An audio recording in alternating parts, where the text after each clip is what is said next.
ፈጣን ስፖርታዊ መረጃ ማንቸስተር ዩናይትዶች እንግዲህ እንደሚታወቀው ኢንተር ሚላኖች የማንቸስተርን አጥቂ ራስሙስ ሆይሉንድን ለማስፈረም ከወዲሁ ፍላጎታቸውን አሳድረዋል። ራስሙስ ሆይሉንድ በማንቸስተር ዩናይትድ ቤት በ2024 ነበር ከአትላንታ ማንቸስተር ዩናይትድን የተቀላቀለው።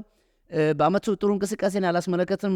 ከዚህ በመቀጠል እንግዲህ እንደሚታወቀው ራስሙስ ሆይሉንድ በማንቸስተር ደጋፊዎች በተደጋጋሚ ትችት ሲደርስበት የነበረው ይድግ የተጫዋች አሁን ላይ ኢንተር ሚላኖች ራስሙስ ሆይሉንድን ለማስፈረም ንግግር ጀምረዋል። ሌላኛው ማንቸስተር ዩናይትድ ብራያን ምቦሞን በዚህ ሲዝን ለማስፈረም ከወዲሁ ትኩረታቸውን ጨርሰዋል። እንግዲህ እንደሚታወቀው ራያን ምቦሞ በዚህ አመት በእንግሊዝ ፕሪሚየር ሊግ እንዲሁም በአጠቃላይ ጨዋታዎች 40 ጨዋታዎችን በማድረግ 20 ጎሎችና እንዲሁም 19 አሲስቶችን አድርጓል።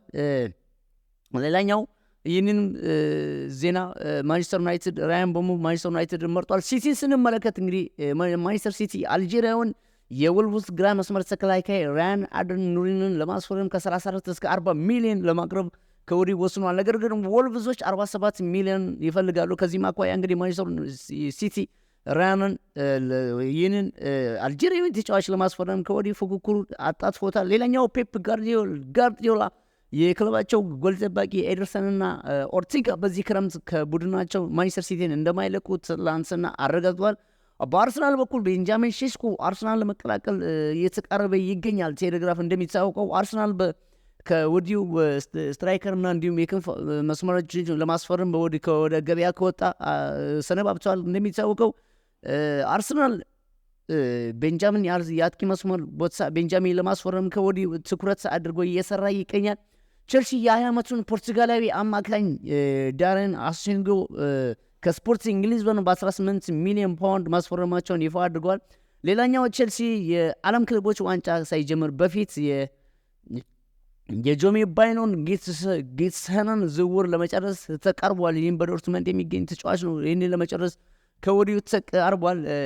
ሌላኛው ባየር ሊቨርኩሰን ሁለተኛው የዝውውር ጥያቄ ሊቨርፑል ያቀረበውን የዝውውር ጥያቄ ውድቅ አድርጓል። ሊቨርፑል ለዌርድ 130 ሚሊዮን ነበር ያቀረበው። ነገር ግን ባየር ሊቨርኩሰኖች 150 ሚሊዮን ይፈልጋሉ። ከዚህም አኳያ ውድቅ አድርገዋል ባየር ሊቨርኩሰን። ሌላኛው ብራይተን የሰንደርላንዱን ተጫዋች ቶም ዋትሰንን በ10 ሚሊዮን ፓውንድ ማስፈረማቸውን ይፋ አድርገዋል።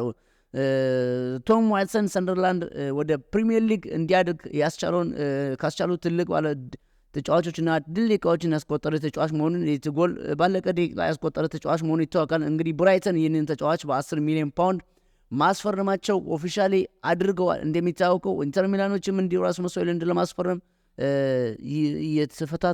እየተፎካከሩ ይገኛል። ክቡራን አድማጮቻችን ሌላኛው ዜናችን የሚሆነው ቤኔፊካ ጆዋን ፌሊክስን ከቸልሲ ለማስፈረም ባላቀ ድርድር ላይ ይገኛሉ። ሪፖርት ፖርቹጋል እንዳስነበበን እንደ ቤኔፊካ ጆዋ ፌሊክስን ኤሲ ሚላን በውሰት እየተጫወተ ይገኛል። ይህ የቸልሲ ንብረት እንደሚታወቀው ከቤኔፊካ ክለብ ነበረ ወደ አትሌቲኮ ማድሪድ የተዘዋወረው።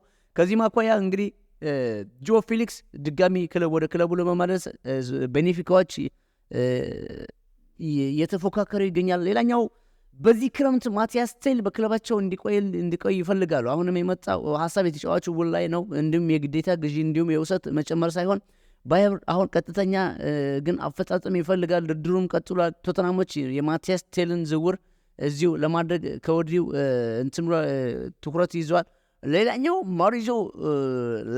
ማውሪዚዮ ሳሪን በአሰልጣኝነት አድርገው ለመቅጠር ከስምምነት ደርሰዋል። ጣሊያናዊ አሰልጣኝ ወደ ቀድሞ ክለብ የሚመለስ ይሆናል። ማውሪዚዮ ሳሪ እንደሚታወቀው አደገኛ ሲጋራ ሱስ እንዳለበት ይታወቃል። እዚህም አኳያ ላዚዮም ማውሪዚዮ ሳሪን አሰልጣኝ አድርገው ሊቀጥሩ ከጫፍ ደርሰዋል።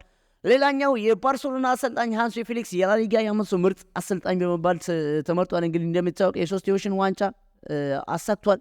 ከዚህም አኳያ የዓመቱ የስፔን ላሊጋ ምርጥ አሰልጣኝ ተብሎ ተመርጧል። ራፊና የአውሮፓ ቻምፒዮንስ ሊግ የዓመቱ ምርጥ ተጫዋች ተብሎ ተመርጧል። እንደሚታወቀው ራፊና በአውሮፓ ቻምፒዮንስ ሊግ ጥሩን 13 ጎሎችን እንዲሁም 8 አሲስቶችን እንዲሁም 51 ሽቶችን እንዲሁም ኪፓስ የሚባሉትን 31ዶችን በማቀበል እንዲሁም በአጠቃላይ ጨዋታዎች ቢግ ቻንስ ወደ 13 ቢግ ቻንሶችን የፈጠረ እንዲሁም በሁስኮር ሬቲንግ መሰረት 8.08 የተሰጠው ራፊና የአውሮፓ ቻምፒዮንስ ሊግ የ2024-25 የዓመቱ ምርጥ ፕሌየር ኦፍ ዘ ሲዝን ወይም የአመቱ ምርጥ የአውሮፓ ቻምፒየንስ ሊግ የአመቱ ምርጥ ተጫዋች ተብሎ ተመርጧል።